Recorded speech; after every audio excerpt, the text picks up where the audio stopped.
io faccio 1 e blocco la donna, la blocco.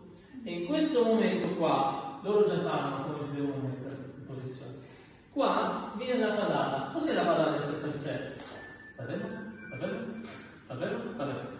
È la gamba tesa, un calcio, come se dovessi palleggiare. Come se dovessi palleggiare. Quindi, quindi al voleo, calcio. Non alzo il ginocchio, rimango giù. Non questo, qua un piccolo calcio in linea dove l'uomo vi dice di andare. Quindi 1, 2. Ok, dopo i movimenti sono tutto continuo. Sentirete l'uomo continuamente che muoverà le spalle, quindi cosa farete?